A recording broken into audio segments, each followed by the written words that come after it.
ಹಣ್ಣು ಹೊನ್ನು.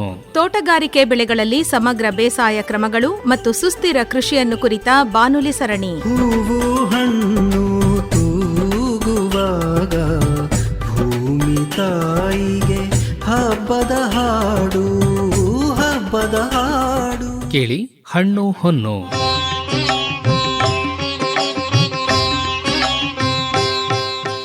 ರೈತ ಬಾಂಧವರೇ, ಇವತ್ತಿನ ಹಣ್ಣು ಹೊನ್ನು ಬಾನುಲಿ ಸರಣಿಯಲ್ಲಿ ತೋಟಗಾರಿಕಾ ಬೆಳೆಗಳಲ್ಲಿ ನಂಜಾಣು ರೋಗಗಳು ಮತ್ತು ಅವುಗಳ ಹರಡುವಿಕೆಯಲ್ಲಿ ಕೀಟಗಳ ಪಾತ್ರವನ್ನು ಕುರಿತ ಸಂವಾದವಿದೆ.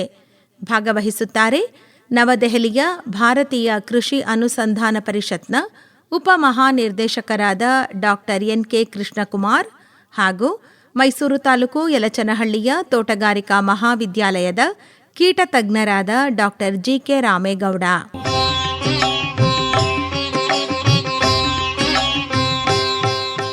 ಡಾಕ್ಟರ್ ಕೃಷ್ಣಕುಮಾರ್ ಅವರೇ ನಮಸ್ಕಾರ. ನಮಸ್ಕಾರ. ಡಾಕ್ಟರ್ ರಾಮೇಗೌಡ್ರೆ ತಮಗೂ ನಮಸ್ಕಾರ. ನಮಸ್ತೆ ಸರ್. ತಾವಿಬ್ಬರು ಇವತ್ತು ತೋಟಗಾರಿಕಾ ಬೆಳೆಗಳಲ್ಲಿ ವೈರಸ್ ರೋಗಗಳು ಅಂದರೆ ನಂಜಾಣು ರೋಗಗಳು, ಇದನ್ನು ಹರಡುವಲ್ಲಿ ಕೀಟಗಳು ಯಾವ ರೀತಿ ಪಾತ್ರವನ್ನು ವಹಿಸ್ತವೆ, ನಿರ್ವಹಣೆ ಹೇಗೆ ಮಾಡಬೇಕು, ಗುರುತು ಹಚ್ಚೋದು ಹೇಗೆ, ಈ ಎಲ್ಲ ವಿಚಾರಗಳಿಗೆ ಸಂಬಂಧಪಟ್ಟಂತೆ ವಿವರವಾಗಿ ಮಾಹಿತಿಯನ್ನು ನೀಡಬೇಕು. ಡಾಕ್ಟರ್ ಕೃಷ್ಣಕುಮಾರ್ ಅವರೇ, ನಿಮ್ಮ ಪರಿಚಯದೊಂದಿಗೆ ಕಾರ್ಯಕ್ರಮವನ್ನು ಆರಂಭ ಮಾಡಿಬಿಡಿ. ನಾನು ಎನ್.ಕೆ. ಕೃಷ್ಣಕುಮಾರ್ ಅಂತಹ ನಾನು ಭಾರತೀಯ ಕೃಷಿ ಸಂಶೋಧನಾ ಸಂಸ್ಥೆಯಲ್ಲಿ ತೋಟಗಾರಿಕೆ ವಿಭಾಗದ ಉಪಮಹಾನಿರ್ದೇಶಕರಾಗಿದ್ದೆ. ಅದಕ್ಕೆ ಮೊದಲು ಭಾರತೀಯ ತೋಟಗಾರಿಕೆ ಸಂಶೋಧನಾ ಸಂಸ್ಥೆ ಹೆಸರುಘಟ್ಟದಲ್ಲಿ ಇರತಕ್ಕಂತಹ ಸಂಸ್ಥೆಯಲ್ಲಿ ಸುಮಾರು ಒಂದು 30 ವರ್ಷ, ಮತ್ತು ಅದೇ ತರಹ ಕೀಟ ವಿಜ್ಞಾನವಾಗಿರತಕ್ಕಂತಹ ಗಂಗೇನಹಳ್ಳಿ ಬೆಂಗಳೂರಲ್ಲಿರ್ತಕ್ಕಂಥ ಒಂದು ಸಂಸ್ಥೆಯಲ್ಲಿ ನಿರ್ದೇಶಕನಾಗಿದ್ದೆ. ಈಗ ಸದ್ಯಕ್ಕೆ ನಾನು ಇಂಡೋ ಅಮೇರಿಕನ್ ಹೈಬ್ರಿಡ್ ಸಂಸ್ಥೆಯಲ್ಲಿ ಅವರಿಗೆ ಒಂದು ಸಂಪರ್ಕದಲ್ಲಿದ್ದೀನಿ. ಇದು ನನ್ನ ಒಂದು ಸಣ್ಣ ಪರಿಚಯ. ನಮಸ್ತೆ. ನಾನಂತೂ ತಮಗೆ ಪರಿಚಯ ಇರುವಂಥ ತೋಟಗಾರಿಕಾ ಮಹಾವಿದ್ಯಾಲಯ ಮೈಸೂರಿನ ಕೀಟಶಾಸ್ತ್ರದ ಸಹಾಯಕ ಪ್ರಾಧ್ಯಾಪಕ ಡಾಕ್ಟರ್ ರಾಮೇಗೌಡ ಜಿ.ಕೆ. ಅಂತೇಳಿ. ಇವತ್ತು ನಾನು ಸರ್ ಜೊತೆ ನಮ್ಮ ಈ ತೋಟಗಾರಿಕಾ ಬೆಳೆಗಳಲ್ಲಿ ಬರುವಂಥ ನಂಜಾಣು ರೋಗಗಳು ಅಥವಾ ವೈರಸ್ ರೋಗಗಳ ಬಗ್ಗೆ ವಿಶೇಷವಾಗಿ ಒಂದು ಚರ್ಚೆಯನ್ನು ಮಾಡ್ತೀನಿ. ಇದ್ರ ಜೊತೆಗೆ ಮಧ್ಯೆ ಏನಾದರೂ ವಿಶೇಷ ಪ್ರಶ್ನೆಗಳಿದ್ದರೆ ನಮ್ಮ ಕೇಶವಮೂರ್ತಿ ಸರ್ ಸಹ ನಮಗೆ ಸೇರಿಸ್ಕೋತಾರೆ ಮಧ್ಯದಲ್ಲಿ. ಸರ್, ಈ ನಂಜಾಣು ರೋಗಗಳು ಅಂದರೆ ಏನು? ಈ ನಂಜಾಣು ರೋಗಗಳು ಅಂತಂದರೆ ಈಗ ಎಲ್ಲರಿಗೂ ಚಿರಪರಿಚಯವಾಗಿ ಕೋವಿಡ್ ಬಂದ ಮೇಲೆ ವೈರಸಸ್ ಬಗ್ಗೆ ನಾನೇನು ಹೇಳಬೇಕಾಗಿಲ್ಲ. ಎಲ್ಲರಿಗೂ ವೈರಸ್ ಅಂದರೆ ಏನು ಅಂತ ಪರಿಚಯ ಆಗಿದೆ. ನನ್ನ ದೃಷ್ಟಿಕೋನದಲ್ಲಿ ಪ್ರಪಂಚದಲ್ಲಿ ನಾವು ಎದುರಿಸ್ತಾ ಇರತಕ್ಕಂತಹ ಒಂದು ಅತ್ಯಂತವಾದ ಒಂದು ಕಠಿಣವಾದ ವಿಭಾಗ ಅಂತ ಹೇಳಿದ್ರೆ ಅದನ್ನು ನಾವು ನಂಜಾಣು ಮತ್ತು ಅವುಗಳನ್ನು ಹೇಗೆ ನಾವು ನಮಗೆ ಅಥವಾ ಗಿಡಗಳಿಗೆ ಬರದೇ ಇರೋ ಹಾಗೆ ನಾವು ಹೇಗೆ ಅದನ್ನು ನಾವು ಮ್ಯಾನೇಜ್ ಮಾಡಬೇಕು ಅನ್ನತಕ್ಕಂಥದ್ದು. ಈ ನಂಜಾಣು ಅಥವಾ ವೈರಸ್ ಎಂಬತಕ್ಕಂಥದ್ದು ನಮ್ಮ ದೇಹದಲ್ಲಿ ಇರತಕ್ಕಂತಹ ಒಂದು ವಿಧವಾದ ಪ್ರೋಟೀನ್ ಅಂತಲೇ ಹೇಳ್ಬೋದು. ಅದು ನಮ್ಮ ದೇಹದ ಯಾವಾಗ ಸಣ್ಣ ಸೆಲ್ ಅಥವಾ ಕೋಶಗಳಿಗೆ ಒಳಗಡೆ ಹೋದಾಗ ಅಲ್ಲಿ ಅದು ಜಾಸ್ತಿ ಉತ್ಪತ್ತಿಯಾಗಿ ನಮಗೆ ಅದು ನಮ್ಮ ದೇಹಕ್ಕೆ ಬೇಕಾದಂತಹ ಅನೇಕ ಅಂಶಗಳನ್ನು ಅದು ತೆಗೆದುಕೊಂಡು ಆದ್ದರಿಂದ ನಮ್ಮ ದೇಹಕ್ಕೆ ಬಾಧೆ ಉಂಟಾಗುತ್ತೆ. ನಮ್ಮ ದೇಹಕ್ಕೆ ಹೇಗೆ ಬಾಧೆ ಉಂಟಾಗುತ್ತೆ ಅದೇ ಥರ ಸಸ್ಯಗಳಿಗೂ ಕೂಡ ಅನೇಕ ವೈರಸ್ಸಸ್ಗಳು ಅಥವಾ ನಂಜಾಣುಗಳು ಅವುಗಳ ದೇಹದೊಳಗಡೆ ಪ್ರವೇಶಿಸಿ ಅದರದ ಕೋಶದೊಳಗಡೆ ಹೋಗಿ ಅವು ಉತ್ಪತ್ತಿಗೊಂಡು ಅದು ಗಿಡ ಸರಿಯಾಗಿ ಬೆಳೆಯದೇ ಇರತಕ್ಕಂಥ ಹಾಗೆ ಮಾಡುತ್ತೆ. ಆದ್ದರಿಂದ ಅನೇಕ ಬಾರಿ ಗಿಡ ಸತ್ತು ಹೋಗೋದು ಉಂಟು. ಇದು ಹೇಳೋದಾದರೆ ಒಂದು ವಿಧದಲ್ಲಿ ಜೀವ ಇದೆ, ಒಂದು ವಿಧದಲ್ಲಿ ಜೀವ ಇಲ್ಲ. ದೇಹದಿಂದ ಹೊರಗಡೆ ಇದ್ದಾಗ ಜೀವ ಇಲ್ಲ, ದೇಹದಿಂದ ಒಳಗಡೆ ಹೋಯಿತು ಅಂದರೆ ಮತ್ತೆ ಅದು ಯಾವುದೇ ಒಂದು ಬ್ಯಾಕ್ಟೀರಿಯಾನಂತೆ ಮತ್ತೆ ಮಲ್ಟಿಪ್ಲೈ ಆಗುತ್ತೆ. ಈಗ ಅಂದರೆ ಇದು ದೇಹದಿಂದ ಹೊರಗಿತ್ತು ಅಂದರೆ ಸಂಪೂರ್ಣ ನಿಷ್ಕ್ರಿಯವಾಗಿರುತ್ತೆ. ಅದಕ್ಕೆ ಒಂದು ಜೀವ ಇರುವಂಥ ಸಸ್ಯ ಸಿಕ್ಕರೆ ಅಥವಾ ಪ್ರಾಣಿ ಸಿಕ್ಕರೆ ಅದರಲ್ಲಿ ಇದಕ್ಕೆ ಜೀವ ಬದುಕೊಳ್ಳುತ್ತೆ. ಹೌದು. ಈ ಲಕ್ಷಣಗಳು ಯಾವ ರೀತಿ ಇರ್ತವೆ ಸರ್? ಈ ಒಂದು ಬಹಳ ಒಳ್ಳೆಯ ಒಂದು ಪ್ರಶ್ನೆ ಕೇಳಿದ್ರಿ. ಒಬ್ಬೊಬ್ಬರಿಗೆ ಒಂದೊಂದು ವಿಧವಾದಂತಹ, ನಮ್ಮಲ್ಲಿ ಈಗ ನಾವು ಮಲೇರಿಯಾ ಅಂತ ಹೇಳ್ಬೋದು ಅಥವಾ ಡೆಂಗಿ ಅಂತ ಹೇಳ್ಬೋದು ಅಥವಾ ಇನ್ಯಾವುದೋ ಒಂದು ವೈರಸ್ ಹೇಳ್ಬೋದು, ಮೆದುಳು ಜ್ವರ ಅಂತ ಹೇಳ್ಬೋದು. ಆ ಥರ ಒಂದೊಂದು ವೈರಸ್ಸು ಒಂದೊಂದು ರೋಗಗಳಿಗೆ ಒಂದೊಂದು ಲಕ್ಷಣಗಳು ಇರ್ತಕ್ಕ ಹಾಗೆ ಸಸ್ಯಗಳಲ್ಲಿ ಕೂಡ ಟೊಮೆಟೊ ಇರ್ಬೋದು, ಮೆಣಸಿನಕಾಯಿ ಇರ್ಬೋದು, ಪಪಾಯ ಇರಬಹುದು, ಒಂದೊಂದು ಗಿಡದಲ್ಲಿಯೂ ಕೂಡ ಬರ್ತಕ್ಕಂತಹ ಒಂದು ವೈರಸ್ಸು ಅದೇ ಒಂದು ಸ್ಪಷ್ಟವಾದಂತಹ ಒಂದು ಸಿಂಪ್ಟಮ್ಸನ್ನು ಕೊಡುತ್ತೆ. ಸಾಮಾನ್ಯವಾಗಿ ಹೇಳೋದಾದರೆ ಬಹಳ ಜನಕ್ಕೆ ಇದು ವೈರಸ್ ಬಂದಿದೆ ಹೇಗೆ ಅಂತಲೇ ಗೊತ್ತಾಗೋದಿಲ್ಲ. ಒಂದು ಕೀಟದಿಂದ ಒಂದು ಹರಡ್ತಕ್ಕಂತಹ ವೈರಸ್ಗಳು ಬಂದಿದೆ ಅಂದರೆ 2-3 ಅಂಶಗಳನ್ನು ಬಹಳ ರೈತರು ಗಮನಿಸಬೇಕು. ಒಂದು, ಈ ಬೆಳೀತಿರ್ತಕ್ಕಂತಹ ಮೇಲ್ಭಾಗ ಅಂದರೆ ಸುಳಿ ಅಂತ ನಾವು ಹೇಳ್ತೀವಲ್ಲ, ಕುಡಿ, ಆ ಕುಡಿ ಇರತಕ್ಕಂತಹ ಭಾಗ ಕಂಪ್ಲೀಟವಾಗಿ ತಿರುಚ್ಕೊಂಡಿರುತ್ತೆ ಸಂಪೂರ್ಣವಾಗಿ, ಇಲ್ಲ ಒಂದು ಹಳದಿ ಬಣ್ಣಕ್ಕೆ ತಿರುಗುತ್ತೆ, ಅಥವಾ ಸೂರ್ಯನಿಗೆ ಆ ಒಂದು ಎಲೆಯನ್ನು ತೆಗೆದು ನೋಡಿದಾಗ ಅದರಲ್ಲಿ ಇರ್ತಕ್ಕಂತಹ ಯಾವುದೇ ಒಂದು ವೆಯ್ನ್ಸ್ ಕಾಣಿಸೋದಿಲ್ಲ. ಕೆಲವು ಸಾರಿ ಚುಕ್ಕೆ ಚುಕ್ಕೆ ರೋಗ ಥರ ಬಂದಿರುತ್ತೆ. ಆದರೆ ಕೆಳಗಡೆ ಇರತಕ್ಕಂತಹ ಎಲೆಗಳು ಸುಮಾರಾಗಿ ನಾರ್ಮಲ್ ಆಗೇ ಇರ್ತವೆ. ಇದೇ ಥರ ಸುಳಿ ಬೇರೆ ಸೈಡಿಂದ ಬಂದು ಅದರಲ್ಲೂ ಸುಳಿ ನೋಡ್ತು ಅಂತಂದರೆ, ಅಥವಾ ಬೆಳೀತಾ ಇರೋ ಭಾಗ ನೋಡ್ತು ಅಂತಂದರೆ, ಅದು ಕೂಡ ಈ ಎಲ್ಲ ಲಕ್ಷಣಗಳನ್ನೆಲ್ಲ ನೋಡ್ಬೋದು. ಅದೇ ರೀತಿ ಇನ್ನೊಂದು ಅಂಶ ಗಮನಿಸಬೇಕು ಅಂದರೆ, ಒಂದು ತೋಟಕ್ಕೆ ಅಥವಾ ನಾವು ಒಂದು ಗದ್ದೆ ಅಥವಾ ಎಲ್ಲ ಹೊಲಕ್ಕೆ ಹೋಗಿ ನೋಡಿದಾಗ ವೈರಸ್ ಬಂದಿತ್ತು ಅಂತಂದರೆ ಎಲ್ಲ ಗಿಡಕ್ಕೂ ಅಥವಾ ಒಂದು ಸಮನಾಗಿ ಬಂದಿರೋದಿಲ್ಲ. 1-2 ಗಿಡ ಎಫೆಕ್ಟ್ ಆಗಿರುತ್ತೆ ನಂಜಾಣು ಬಂದು, ಮತ್ತೆ ಒಂದು 10-6 ಗಿಡ ಸುತ್ತು ಚೆನ್ನಾಗಿರುತ್ತೆ, ಮತ್ತೆ ಒಂದು 50 ಗಿಡ ಬಿಟ್ಟು ಇನ್ನೂ ಒಂದು 4-5 ಗಿಡಗಳು ವೈರಸ್ ಬಂದಿರುತ್ತೆ. ಈ 2 ಲಕ್ಷಣಗಳಿಂದನೇ ನಾವು ಇದು ವೈರಸ್ ಬಂದಿರಬಹುದು ಅಂತ ನಾವು ಸ್ವಲ್ಪ ಸಂಶಯ ಬಂದು ಮತ್ತೆ ನೋಡಬೇಕು. ಇನ್ನು ಈ ವೈರಸ್ಗಳು ಬರೀ ಕೀಟದಿಂದನೇ ಹರಡ್ತವ ಅಥವಾ ಅವಕ್ಕೆ ಬೇರೆ ಇನ್ಯಾವುದಾದ್ರೂ ವಿಧಾನಗಳಿದಾವ ಹರಡೋದಕ್ಕೆ? ವೈರಸ್ಗಳು ಸಾಕಷ್ಟು ಮಟ್ಟಿಗೆ ನಂಜಾಣುಗಳು ಸಸ್ಯಗಳಿಗೆ ಬರ್ತಕ್ಕಂತಹ ಕೀಟಗಳಿಂದ ಹರಡೋದಾಗಿದ್ದು ಕೂಡ ಅನೇಕ ಬಾರಿ ಅದು ಬರೀ ಕೀಟದಿಂದನೇ ಬರಬೇಕು ಅಂತ ಏನಿಲ್ಲ. ಇವಾಗ ನಮ್ಮ ಹೊಗೆ ಸೊಪ್ಪಿಗೆ ಬರ್ತಕ್ಕಂತಹ ವೈರಸ್ಸು ಒಬ್ಬರು ಒಂದು ಆ ನಂಜಾಣು ಬರ್ತಿರ್ತಕ್ಕಂತಹ ಒಂದು ಹೊಗೆ ಸೊಪ್ಪನ್ನು ಮುಟ್ಟಿ ಒಳ್ಳೆಯ ಒಂದು ಹೊಗೆ ಸೊಪ್ಪನ್ನು ತಿರ್ಗಾ ಅದೇ ಅವ್ರು ಮುಟ್ಟಿದ್ರೆ ಬರೀ ನಮ್ಮ ಒಂದು ಪರಸ್ಪರ ಸ್ಪರ್ಶದಿಂದ ಆ ವೈರಸ್ಸು ಒಂದು ಕಡೆಯಿಂದ ಇನ್ನೊಂದು ಕಡೆಗೆ ಹೋಗ್ಬೋದು. ಮತ್ತು ಕೀಟಗಳೇ ವೈರಸ್ಸನ್ನು ಹರಡಬೇಕು ಅಂತ ಏನಿಲ್ಲ. ಈಗ ಕೆಲವು ಸಾರಿ ಏನಾಗುತ್ತೆ ಅಂದರೆ, ನಾವು ಈ ನಿಂಬೆ ಮುಂತಾದ ಅನೇಕ ಜಾತಿಯ ಗಿಡಗಳನ್ನು ಕಸಿ ಮಾಡಿ ಮಾರ್ತೀವಿ. ಅದು ತಾಯಿ ಗಿಡದಲ್ಲಿ ವೈರಸ್ ಇತ್ತು ಅಂತ ಹೇಳಿದ್ರೆ ಮತ್ತೆ ಅದೇ ಗಿಡವನ್ನು ಉಪಯೋಗಿಸ್ಕೊಂಡು ಮತ್ತೆ ಕಸಿ ಮಾಡಿ ಮರಿಗಿಡಗಳಿಗೆ ನಾವು ಮತ್ತೆ ಬೇರೆ ಕಡೆಗೆ ಅದನ್ನು ನಾವು ಕೊಟ್ಟರೆ, ಅಥವಾ ಆಲೂಗಡ್ಡೆಗೆ ವೈರಸ್ ಬಂದಿದೆ ಅಂತ ಇಟ್ಕೊಳ್ಳಿ, ಆಲೂಗಡ್ಡೆಗೆ ವೈರಸ್ ಬಂದಿದ್ದರೆ ಅದರಿಂದ ಬಂದಿರತಕ್ಕಂಥ ಆಲೂಗಡ್ಡೆಯಿಂದ ಇದನ್ನು ತಗೊಂಡು ಬೇರೆ ಕಡೆ ಮಾಡ್ತು ಅಂತಂದರೆ ಅದು ಮತ್ತೆ ಅದೇ ಗಿಡದಲ್ಲಿ ಮತ್ತೆ ವೈರಸ್ ಬರುತ್ತೆ. ಹಾಗಿರೋದ್ರಿಂದ ಕೀಟಗಳಿಂದಲೇ ಬರಬೇಕು ಅಂತೇನಿಲ್ಲ. ಆದರೆ ಸಾಕಷ್ಟು ಮಟ್ಟಿಗೆ ಕೀಟಗಳು ಈ ವೈರಸ್ಸನ್ನು ಒಂದು ಗಿಡದಿಂದ ಇನ್ನೊಂದು ಗಿಡಕ್ಕೆ, ಒಂದು ಜಾತಿ ಗಿಡದಿಂದ ಇನ್ನೊಂದು ಜಾತಿ ಗಿಡಕ್ಕೆ ಹರಡೋದ್ರಲ್ಲಿ ಬಹಳ ಯಶಸ್ವಿಯಾಗಿರುತ್ತೆ. ಓಕೆ. ಈಗ ಅಂದರೆ ಹಲವಾರು ಬೆಳೆಗಳ ನಡುವೆ ಅಥವಾ ನಾವು ಬಹುಬೆಳೆ ಪದ್ಧತಿ ಇದ್ದಾಗ ಈ ನಂಜಾಣು ರೋಗಗಳು ಸ್ವಲ್ಪ ತೊಂದರೆ ಕೊಡ್ತವೆ ಅಂತ ಹೇಳ್ತಿರ್ತಾವೆ. ಬಹುಬೆಳೆ ಪದ್ಧತಿ ಇದ್ದಾಗ ಸಾಕಷ್ಟು ಮಟ್ಟಿಗೆ ನಂಜಾಣುಗಳನ್ನು ಕಡಿಮೆ ಮಾಡಬಹುದು. ಯಾಕಂದರೆ ಒಂದು ಕೀಟ ಒಂದು ಪಕ್ಕದಲ್ಲೇ ಅದೇ ಜಾತಿಯ ಇನ್ನೊಂದು ಕೀಟ ಇತ್ತು ಅಂದರೆ, ಈಗ ಪಪಾಯನಲ್ಲಿ ನೀವು ನೋಡಬೇಕಾದ್ರೆ ಎಲ್ಲ ರೈತರು 1 ಎಕರೆ 2 ಎಕರೆ ತರ ಒಂದೇ ಕಡೆ ಪಪಾಯನೇ ಹಾಕೊಂಡ್ಬಿಟ್ರೆ ಸಂಪೂರ್ಣವಾಗಿ ಅನೇಕ ಕಡೆ ಪಪಾಯ ನಾಶವಾಗಿರ್ತಕ್ಕಂಥದ್ದು ಉಂಟು. ಆದರೆ ಮಧ್ಯ ಅವರು ಸಪೋಟ, ಒಂದು ಕಡೆ ಸೀಬೆ ಮತ್ತು ಮಾವು, ಇದ್ರ ಮಧ್ಯದಲ್ಲಿ ಅಲ್ಲಿ ಸ್ವಲ್ಪ ಮನೆ ಹಿತ್ತಲ ಭಾಗದಲ್ಲಿ ಸಪೋಟ ಬೆಳೆದಿದ್ದರೆ ಸಾಮಾನ್ಯವಾಗಿ ಸಪೋಟಾಗೆ ನಂಜಾಣು ಅಷ್ಟಾಗಿ ಬರೋದಿಲ್ಲ. ಆದ್ದರಿಂದ ಒಂದೇ ಪ್ರದೇಶ ಮತ್ತೆ 1 ಎಕರೆ 2 ಎಕರೆ 3 ಎಕರೆ ಜೂನಲ್ಲಿ ನಾಟಿ ಮಾಡೋದು, ತಿರ್ಗಾ ಸೆಪ್ಟೆಂಬರಲ್ಲಿ ನಾಟಿ ಮಾಡೋದು, ಈ ಥರ ಎಲ್ಲ ಮಾಡ್ತಾ ಬಂದರೆ ಸತತವಾಗಿ ನಾಟಿ ಮಾಡಿದಾಗ ನಂಜಾಣು ಜಾಸ್ತಿ ಆಗತಕ್ಕಂತಹ ಒಂದು ಸಾಧ್ಯತೆ ಇದೆ. ಈ ನಂಜಾಣುಗಳು ಯಾವ ರೀತಿ ಅಭಿವೃದ್ಧಿ ಹೊಂದುತ್ತವೆ ಸರ್? ನಂಜಾಣುಗಳು 2 ವಿಧದಲ್ಲೂ ಅಭಿವೃದ್ಧಿ ಹೊಂದುತ್ತವೆ. ಈಗ ನಾವು ಈ ನಂಜಾಣುಗಳನ್ನು ನೋಡ್ತು ಅಂತಂದರೆ 3 ವಿಧವಾಗಿ ನಾವು ಅದನ್ನು ಸಪರೇಟ್ ಮಾಡ್ತೀವಿ. ಕೆಲವು ಏನು ಅಂತಂದರೆ, ಈ ಪಪಾಯ ರಿಂಗ್ ಸ್ಪಾಟ್ ವೈರಸ್ಸು ಅಥವಾ ಪಪಾಯಗೆ ಬರ್ತಕ್ಕಂತಹ ವೈರಸ್ಸಲ್ಲಿ ಏನಾಗುತ್ತೆ ಅಂದರೆ, ಈ ಸಣ್ಣ ಸಣ್ಣ ನುಸಿಗಳು ಏಫಿಡ್ ಅಂತ ಏನು ಹೇಳ್ತೀವಿ, ಅದು 1 ನಿಮಿಷ ಅಥವಾ 30 ಸೆಕೆಂಡಲ್ಲಿ ಒಂದು ಕಡೆ ನಂಜಾಣನ್ನು ತಗೊಂಡು ಮತ್ತೆ ಇನ್ನೊಂದು 30 ಸೆಕೆಂಡು ಅಥವಾ 1 ನಿಮಿಷದಲ್ಲಿ ಮತ್ತೆ ಇನ್ನೊಂದು ಪಪಾಯ ಸಿಕ್ಕಿದ್ರೆ ಅದಕ್ಕೆ ಯಶಸ್ವಿಯಾಗಿ ನಂಜಾಣನ್ನು ಹರಡಿಬಿಡುತ್ತೆ. ಮಧ್ಯ ಏನಾದರೂ ಇತ್ತು ಅಂದರೆ ಏನೂ ಆಗೋದಿಲ್ಲ. ಆದರೆ ಇನ್ನು ಕೆಲವು, ಈಗ ನಿಂಬೆ ಮತ್ತು ಇನ್ನು ಕೆಲವು ಬರ್ತಕ್ಕಂತಹ ನಂಜಾಣುಗಳು ಗಿಡದಲ್ಲಿ ಮಲ್ಟಿಪ್ಲೈ ಆಗಬೇಕು ಅಂತ ಏನಿಲ್ಲ.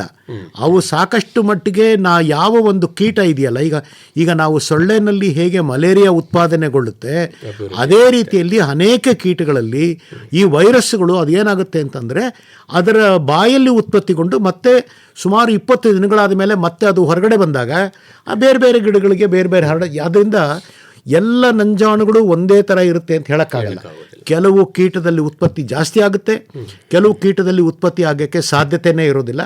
ಆದರೆ ಒಂದು ಸಾರಿ ಅದನ್ನು ಒಂದು ಕೀಟ ಬಂದು ಯಾವುದೇ ಒಂದು ಸಸ್ಯದಲ್ಲಿ, ಅಂದರೆ ಆ ಒಂದು ಸಸ್ಯದಲ್ಲಿ ಕರೆಕ್ಟಾಗಿ ಒಳಗಡೆ ರಸ ಹೀರಬೇಕಾದ್ರೆ ಒಳಗಡೆ ಇಡ್ತು ಅಂತಂದರೆ ಮತ್ತೆ ಗಿಡದಲ್ಲಿ ಅದು ಸಾಕಷ್ಟು ಮಟ್ಟಿಗೆ ಉತ್ಪತ್ತಿ ಆಗುತ್ತೆ. ಅಂದರೆ ಈಗ ಕೆಲವೊಂದಷ್ಟು ಕೀಟಗಳಲ್ಲೇ ಇದು ಅಭಿವೃದ್ಧಿ ಆಗ್ತಾ ಹೋಗುತ್ತೆ. ಕೀಟಗಳಲ್ಲಿ ಅಭಿವೃದ್ಧಿ ಆಗ್ತಕ್ಕಂಥದ್ದು ಬಹಳ ವಿಶೇಷವಾದದ್ದು. ಅದರಲ್ಲೂ ಮುಖ್ಯವಾಗಿ ಗಮನಿಸಬೇಕು ಅಂತಂದರೆ, ನಮ್ಮಲ್ಲಿ ಏನಾಗ್ತಾ ಇದೆ ಅಂದರೆ, ಹೊರ ರಾಜ್ಯಗಳಿಂದ ಹೊರ ರಾಷ್ಟ್ರಗಳಿಂದ ಅನೇಕ ಕಡೆ ನಾವು ಸಸ್ಯಗಳನ್ನು ತಗೊಂಡ್ಬರ್ತೀವಿ. ಅದರಲ್ಲಿ ಫ್ಲೋರಿಕಲ್ಚರು, ಹೂ ಗಿಡಗಳು ಅಂಥದ್ದನ್ನು ಬೇರೆ ಬೇರೆ ರಾಷ್ಟ್ರಗಳಿಂದೆಲ್ಲ ನಾವು ತೊಗೊಂಬರ್ತೀವಿ. ಅದರಲ್ಲಿ ಏನಾಗುತ್ತೆ ಅಂದರೆ ಗಿಡ ನೋಡೋಕ್ಕೆ ಚೆನ್ನಾಗಿರುತ್ತೆ, ಆದರೆ ಅದರಲ್ಲಿರ್ತಕ್ಕಂತಹ ಕೀಟದಲ್ಲಿ ವೈರಸ್ ಉತ್ಪಾದನೆ ಆಗ್ತಾ ಇರುತ್ತೆ. ಆದ್ದರಿಂದ ಏನಾಗುತ್ತೆ ಅಂದರೆ ಒಂದು ಕಡೆಯಿಂದ ಇನ್ನೊಂದು ಕಡೆಗೆ ಈ ವೈರಸ್ ಬರ್ತಕ್ಕಂತಹ ಸಾಧ್ಯತೆ ಉಂಟು.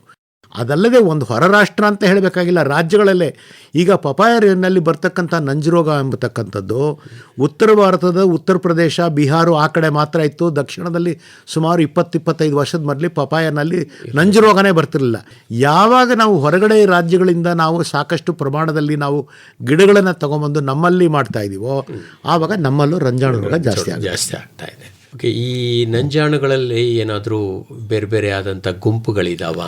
ಬಹಳ ಈ ಬೆಳೆಗಳಿಗೆ ಬರುವಂಥ ಸೀಮಿತವಾದ ಒಂದು ಗುಂಪುಗಳ ಆ ಥರದ್ದೇನಾದರೂ? ಇದನ್ನು 2 ತರಹ ನೋಡ್ತಾರೆ. ಒಂದು ವಿಜ್ಞಾನಿಗಳು 2 ತರಹ ನೋಡ್ತಾರೆ. ಒಂದು ಈ ಬಿಳಿ ನೊಣ ಹರಡತಕ್ಕಂತಹ ವೈರಸ್ಗಳು, ಅದು ಸಾಮಾನ್ಯವಾಗಿ ನಾವು ವೈರಸ್ಗಳನ್ನು DNA ವೈರಸ್ ಮತ್ತು RNA ವೈರಸ್ ಅಂತ ಹೇಳ್ತೀವಿ. ಈ ಬಿಳಿ ನೊಣಗಳಲ್ಲಿ ಬರ್ತಕ್ಕಂತಹ ಸಾಕಷ್ಟು ಮಟ್ಟು ನಂಜಾಣುಗಳು DNA ವೈರಸ್ಗಳು. ಈಗ ಟೊಮ್ಯಾಟೊಗೆ ಈ ಲೀಫ್ ಕರ್ಲ್ ಅಂತ ಏನು ಹೇಳ್ತೀವಿ, ಎಲೆ ಮುದುರಿಕೆ ರೋಗ, ಈಗ ಪಪಾಯಾಗೂ ಎಲೆ ಮುದುರಿಕೆ ರೋಗ ಬರ್ತಾ ಇದೆ, ಮೆಣಸಿನಕಾಯಿಗೆ ಬರ್ತಾ ಇದೆ. ಇವೆಲ್ಲ ಬಿಳಿ ನೊಣಗಳಿಂದ ಬರ್ತಕ್ಕಂತಹ ಅವೆಲ್ಲ DNA ವೈರಸಸ್ಗಳು ಅಂತ ಹೇಳ್ತೀವಿ. ಇನ್ನು ಕೆಲವು ಏಫಿಡ್ಸ್ ಅಥವಾ ನುಸಿಗಳಿಂದ ಬರ್ತಕ್ಕಂತಹ ರೋಗಗಳು ಅವೆಲ್ಲ RNA ವೈರಸ್ಗಳು. ಅದು ನಮ್ಮ ಪಪಾಯಾಗಿ ಬರುತ್ತೆ, ಮತ್ತು ಇನ್ನೂ ಅನೇಕ ಕುಂಬಳಕಾಯಿಗೆ ಬರುತ್ತೆ, ಇನ್ನೂ ಅನೇಕ ಗಿಡಗಳಿಗೆ ಬರ್ತಕ್ಕಂಥದ್ದನ್ನು ಕ್ಲಾಸಿಫೈ ಮಾಡ್ತೀವಿ. ಇದಲ್ಲದೆ ನಾವೇನು ಮಾಡ್ತೀವಿ ಅಂತಂದರೆ, ಒಂದು ಸಾರಿ ಒಂದು ವೈರಸ್, ಪಪಾಯ ರಿಂಗ್ ವೈರಸ್ ಅಂತ ಹೇಳಿದ್ರೆ, ಒಂದು ಸಾರಿ ಅದನ್ನು ಆ ಒಂದು ಕೀಟ ಅದನ್ನು ಒಳಗಡೆ ತಗೊಂಡಾಗ ಮತ್ತೆ ಅದು ಭಾಳ ದಿನ ಇರೋದಿಲ್ಲ. ಅದಕ್ಕೆ ನಾನ್ ಪರ್ಸಿಸ್ಟೆಂಟ್ ಅಂತ ಹೇಳ್ತೀವಿ. ಭಾಳ ದಿನ ಉಳ್ಕೊಳ್ಳೋದಿಲ್ಲ ಕೀಟದಲ್ಲಿ. ತಕ್ಷಣ ಬೇರೆ ಗಿಡಕ್ಕೆ ಕೊಂಡೊಯ್ದರೆ ಮಾತ್ರ ಅದು ವೈರಸ್ ಆಗುತ್ತೆ, ಇಲ್ಲ ಅಂದರೆ ಇರೋದಿಲ್ಲ. ಅಂದರೆ ತಕ್ಷಣಕ್ಕೆ ರವಾನಿಸಬೇಕು. ಇನ್ನು ಕೆಲವು ಹಾಗಲ್ಲ.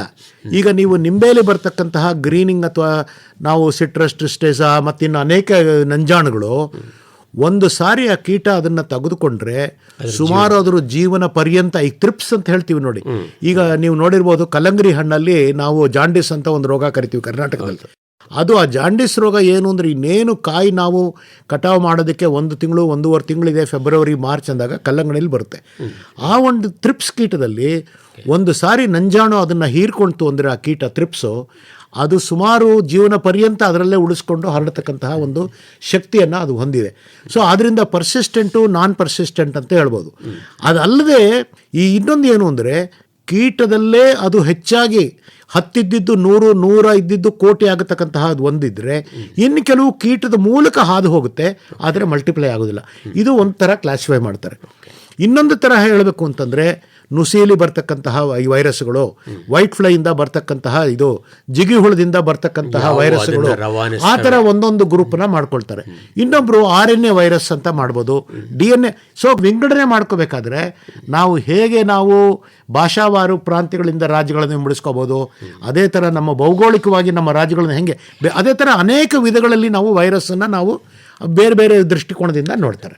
ಅಲ್ಲ, ಒಬ್ಬ ಸಾಮಾನ್ಯ ರೈತನಿಗೆ ಹೇಳಬೇಕು ಅಂದರೆ ಯಾವ ರೀತಿ ಅವನು ಅರ್ಥ ಮಾಡ್ಕೋಬೇಕು? ಒಬ್ಬ ರೈತನಿಗೆ ಅರ್ಥ ಮಾಡ್ಕೋಬೇಕು ಅಂತ ಹೇಳಬೇಕು ಅಂತಂದರೆ, ಸಾಧ್ಯವಾದ ಮಟ್ಟಿಗೆ ರೈತನಿಗೆ ಬಿಳಿ ನೊಣದಿಂದ ಬರ್ತಕ್ಕಂತಹ ನಂಜಾಣುಗಳು, ನುಸಿಯಿಂದ ಬರ್ತಕ್ಕಂತಹ ನಂಜಾಣುಗಳು, ಜಿಗಿ ಹುಳದಿಂದ ಬರ್ತಕ್ಕಂತಹ ನಂಜಾಣುಗಳು, ಅಥವಾ ಈ ನಾವು ನಿಂಬೆಗೆ ಬರ್ತಕ್ಕಂತಹ ವೈರಸ್ಗಳು, ಟೊಮ್ಯಾಟೋಗೆ ಬರ್ತಕ್ಕಂತಹ ವೈರಸ್ಗಳು, ಕಲ್ಲಂಗಡಿಗೆ ಬರ್ತಕ್ಕಂತಹ ವೈರಸ್ಗಳು, ಆ ಒಂದು ದೃಷ್ಟಿಕೋನದಲ್ಲಿ ಬೆಳೆ ಆಧಾರಿತವಾಗಿ ಅಥವಾ ಕೀಟ ಆಧಾರಿತವಾಗಿ ನೋಡಿದ್ರೆ, ಯಾಕಂದರೆ ಒಂದೊಂದು ಬೆಳೆಯಲ್ಲಿ ಹಲವು ಸಾರಿ ಬಿಳಿ ನೊಣಗಳಿಂದ ಬರೋದು ಇರ್ಬೋದು, ನುಸಿಯಿಂದ ಬರೋದು ಇರ್ಬೋದು, ಬೇರೆಯಿಂದ ಬರೋದು ಇರ್ಬೋದು. ಆವಾಗ ರೈತನಿಗೆ ಮೊದಲನೇದಾಗಿ ಹೇಳೋದಿದ್ದರೆ, ಅವನು ಬೆಳೆಯತಕ್ಕಂತಹ ಕಲ್ಲಂಗರಿ ಇರ್ಬೋದು, ಮೆಣಸಿನಕಾಯಿ ಇರ್ಬೋದು, ಟೊಮೆಟೊ, ಇದರಲ್ಲಿ ಯಾವ್ಯಾವುದರಲ್ಲಿ ಯಾವ್ಯಾವ ತರಹ ರೋಗ ಬರುತ್ತೆ. ಈಗ ಇನ್ನೊಂದು ಅಂಶದಲ್ಲಿ ನಾನು ನಿಮಗೊಂದು ಸೂಕ್ಷ್ಮವಾಗಿ ಹೇಳಲಿಕ್ಕೆ ಬಯಸ್ತೀನಿ.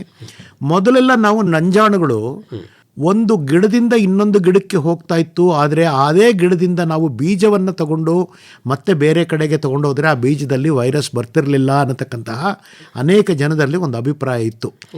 ಇತ್ತೀಚಿನ ದಿನಗಳಲ್ಲಿ ಸಂಶೋಧನೆಯಿಂದ ಕಂಡು ಬಂದಿದ್ದೇನು ಅಂದರೆ, ಸಾಕಷ್ಟು ನಂಜಾಣುಗಳು, ಅದರಲ್ಲೂ ನಾವು ಹಲಸಂದಿ ಇಂತಹ ಇದನ್ನೆಲ್ಲ ಹಾಕ್ತೀವಲ್ಲ, ಅದು ಅದರಲ್ಲಿ ಏನಾಗ್ತಾ ಇದೆ ಅಂದರೆ, ಒಂದು ನಂಜಾಣು ಬಂದಿರತಕ್ಕಂತಹ ಗಿಡದಿಂದ ನಾವು ಬೀಜವನ್ನು ನಾವು ಶೇಖರಣೆ ಮಾಡಿ ಮತ್ತೆ ಅದನ್ನು ಬೇರೆಡೆಗೆ ತೊಗೊಂಡು ಹೋದಾಗ ಮತ್ತೆ ಅದರಲ್ಲೂ ನಂಜಾಣುಗಳು, ಅದು ಕೀಟದಿಂದ ಬರಬೇಕು ಅಂತಲೇ ಇಲ್ಲ, ಆ ಬೀಜದಿಂದಲೇ ಮತ್ತೊಂದು ಜಾಗದಲ್ಲಿ ನಂಜಾಣುಗಳು ಬರ್ತಕ್ಕಂತಹ ಸಾಧ್ಯತೆ. ಆದ್ದರಿಂದ ಇದು ಎಕ್ಸ್ಪೋರ್ಟ್ ಎಫೆಕ್ಟ್ ಆಗ್ತಾ ಇದೆ, ಬೇರೆ ಕಡೆ ತೊಗೊಂಡೋಗ್ಬೇಕಾದ್ರೆ ಎಫೆಕ್ಟ್ ಆಗ್ತಾ ಇದೆ ಅಂತ ನಾನು ನಿಮ್ಗೆ ತಿಳಿಯಕ್ಕೆ ಹೇಳ್ತೀನಿ. ಈಗ ಈ ಬೀಜದಿಂದ ಬರುವಂಥ ನಂಜಾಣುಗಳನ್ನು ನಮ್ಮ ಕೀಟಗಳೇನಾದರೂ ಹರಡೋ ಸಾಧ್ಯತೆಗಳಿದ್ದಾವ? ಬೀಜಗಳಿಂದ ಬರ್ತಕ್ಕಂತಹ ನಂಜಾಣುಗಳನ್ನು ಕೀಟಗಳು ಖಂಡಿತವಾಗಿ ಒಂದು ಗಿಡದಿಂದ ಇನ್ನೊಂದು ಗಿಡಕ್ಕೆ ಹರಡಬಹುದು, ಅದರ ಬಗ್ಗೆ ಏನಿಲ್ಲ.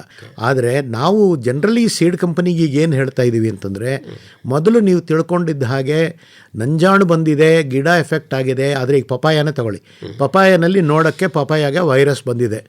ಎಲ್ಲರೂ ಏನು ಅಂದ್ಕೊಂಡಿದ್ರು, ಪಪಾಯಿಂದ ಬರ್ತಕ್ಕಂತಹ ಬೀಜಗಳನ್ನು ಬೇರೆ ಕಡೆಗೆ ತೊಗೊಂಡು ಹೋದರೆ ವೈರಸ್ ಬರಲ್ಲ ಅನ್ನೋದು. ಆ ಥರ ಮಾಡ್ಕೋಬೇಡಿ. ಸಾಕಷ್ಟು ಮಟ್ಟಿಗೆ ನಿಮ್ಮ ಬೀಜಗಳನ್ನು ನೀವು ಒಂದು ಕಡೆಗೆ ಕ್ರೋಢೀಕರಿಸಬೇಕಾದ್ರೆ ವೈರಸ್ ಬಂದಿಲ್ಲದೆ ಇರತಕ್ಕಂತಹ, ಅದು ಟೊಮೆಟೊ ಇರ್ಬೋದು, ಮೆಣಸಿನಕಾಯಿ ಇರ್ಬೋದು, ಆ ಥರ ಗಿಡಗಳಿಂದ ತಗೊಳ್ಳಿ ಅಂತ ಹೇಳಿ ನಾವು ಸಲಹೆ ಕೊಡ್ತಾ ಇದ್ದೀವಿ. ಇವತ್ತಿನ ದಿನಗಳಲ್ಲಿ ನಮ್ಮ ಮೈಸೂರು ಭಾಗದಲ್ಲಿ ನೋಡಬೇಕು ಅಂದರೆ ಎಸ್ಪೆಷಲಿ ನಮ್ಮ ಕುಂಬಳ ತರಕಾರಿಗಳು, ಅದರಲ್ಲೂ ಈ ಸೀಸನ್ ಕಲ್ಲಂಗಡಿನಲ್ಲಂತೂ ಇದು ಭಾಳ ತೊಂದರೆ ಮಾಡ್ತಾ ಇದೆ ಸರ್ ಸದ್ಯಕ್ಕೆ. ಮೇ ಬಿ ಈ ಒಂದು ಕಾರಣ ಇರಬಹುದು, ಇದು ಇರಬಹುದು. ಇಲ್ಲ, ಈಗ ಜೊತೆಗೆ ನಮ್ಮ ಕೀಟಗಳು ಸಹ ಭಾಳಷ್ಟು, ಕೀಟಗಳದು ಪ್ರಮಾಣ ಏನಾಗ್ತಾ ಇದೆ ಅಂದರೆ, ಮೊದಲು ನಮಗೆಲ್ಲರೂ ತಿಳಿದಂಗೆ ಒಂದು 20 ವರ್ಷಗಳ ಹಿಂದೆ ಕಾನ್ಫಿಡಾರು ಮತ್ತು ಥೈಮೆಥಾಕ್ಸಾಮ್ ಆಕ್ಟಾರಾ ಎಂಬತಕ್ಕಂತಹ ಕೀಟನಾಶಕಗಳು ಬಂದವು.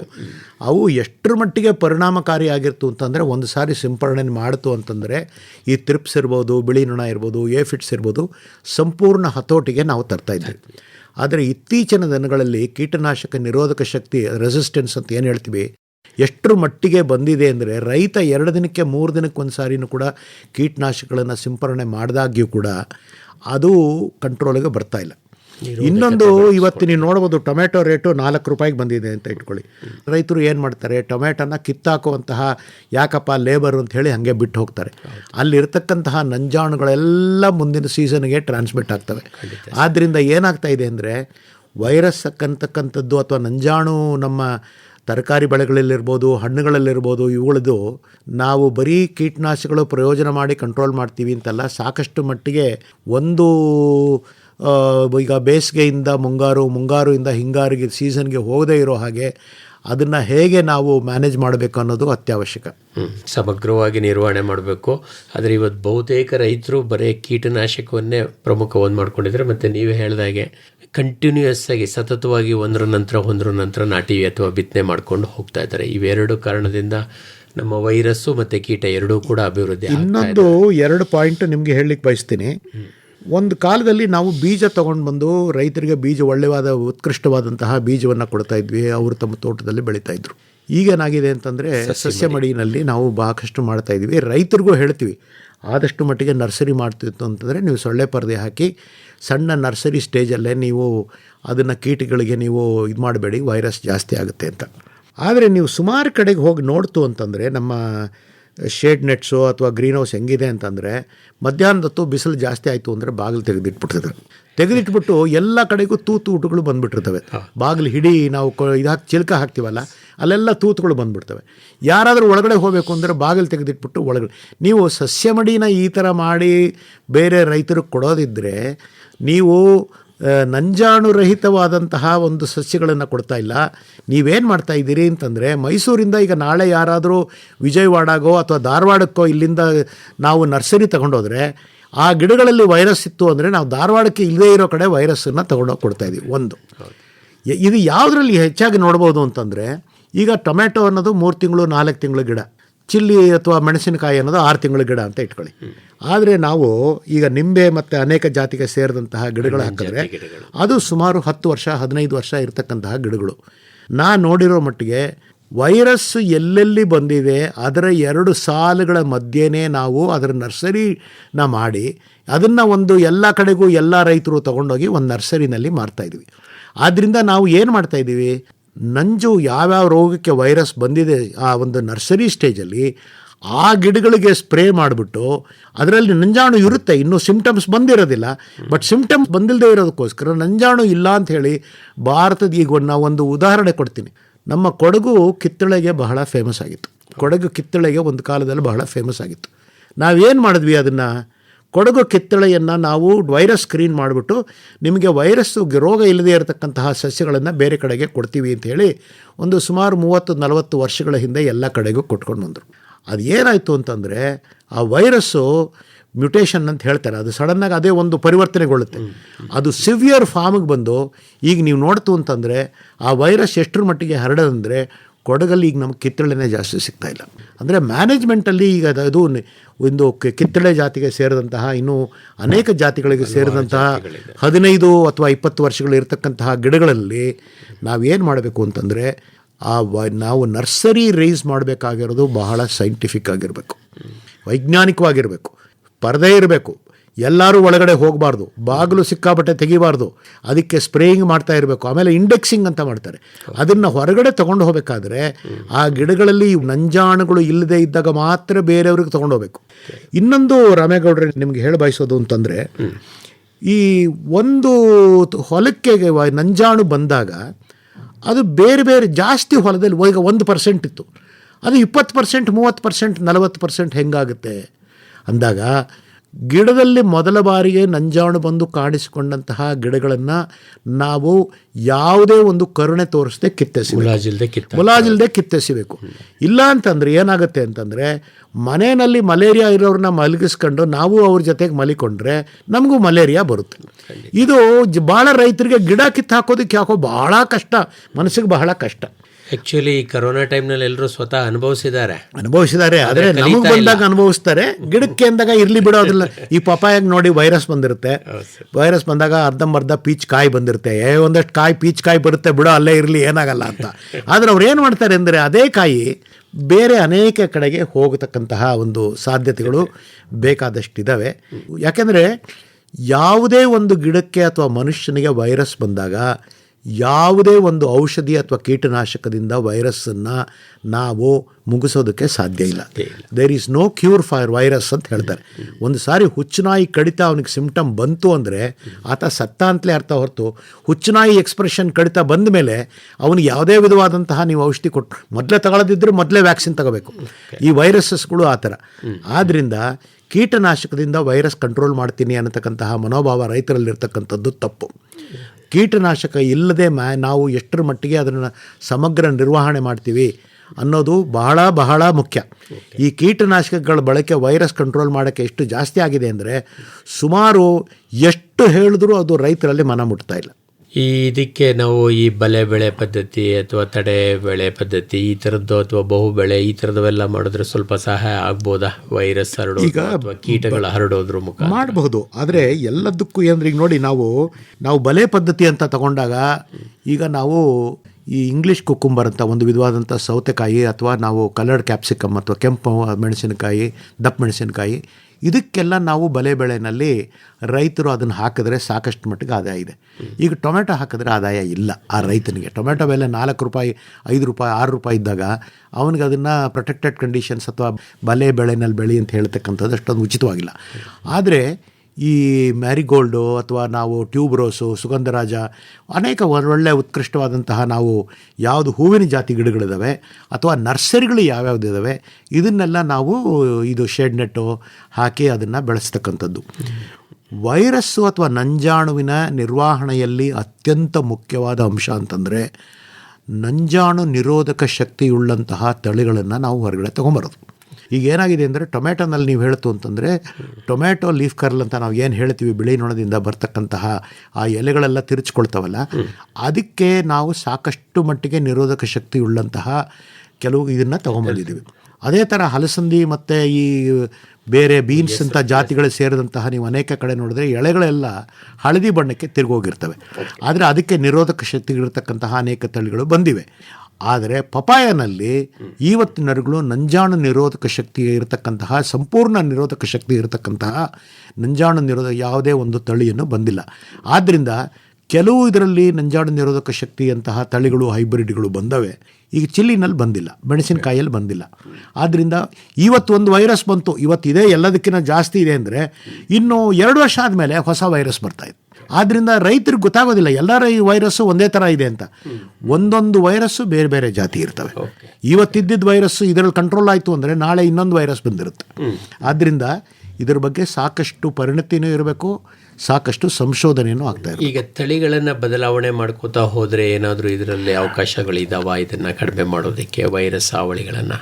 ತಳಿಗಳನ್ನು ಬದಲಾವಣೆ ಮಾಡ್ತೀನಿ ಅಂತಂದರೆ, ತಳಿಗಳನ್ನು ಬದಲಾವಣೆ ಮಾಡೋದಕ್ಕೆ ಮೊದಲೇ ನಿಮ್ಮ ಕೃಷಿ ಕಾಲೇಜು, ತೋಟಗಾರಿಕೆ ಸಂಸ್ಥೆ ಮತ್ತು ಅನೇಕ ಒಂದು ಸಂಶೋಧನಾ ಸಂಸ್ಥೆಗಳಿಂದ ಅವರು ಮೊದಲು ಪ್ರಾಯೋಗಿಕವಾಗಿ ಮಾಡಿ ಈ ತಳಿಗಳು ಇದರಲ್ಲಿ ಸಾಕಷ್ಟು ನಿರೋಧಕ ಶಕ್ತಿ ಇದೆ ಅಂತ ಅವ್ರು ಹೇಳಿದಾಗ, ಅಥವಾ ಕೆಲವು ಪ್ರೈವೇಟ್ ಕಂಪ್ನೀಸು ಇದ್ದಾವೆ, ಒಳ್ಳೊಳ್ಳೆ ಪ್ರೈವೇಟ್ ಕಂಪ್ನೀಸು ತೊಗೊಂಬರ್ತಾ ಇದ್ದಾರೆ, ಅವರು ಇದು ನೋಡಿ ಇದಕ್ಕೆ ನಿರೋಧಕ ಶಕ್ತಿ ಇದೆ ಅಂತ ಹೇಳಿದಾಗ ಆ ತರಹ ತಳಿಗಳನ್ನು ನಾವು ಈಗ ರಾಧಿಕಾ ಅಂತ ಒಂದು ಬೆಂಡೆನಲ್ಲಿ ಒಂದು ತಳಿ ಬಂದಿದೆ, ಅದಕ್ಕೆ ಬೆಂಡೆನಲ್ಲಿ ಬರ್ತಕ್ಕಂತಹ ನಂಜಾಣು ನಿರೋಧಕ ಶಕ್ತಿ ಅದು ಅವರು ಬಹಳ ಚೆನ್ನಾಗಿ ಅದನ್ನು ಉತ್ಕೃಷ್ಟವಾಗಿ ಡೆವಲಪ್ ಮಾಡಿದ್ರು.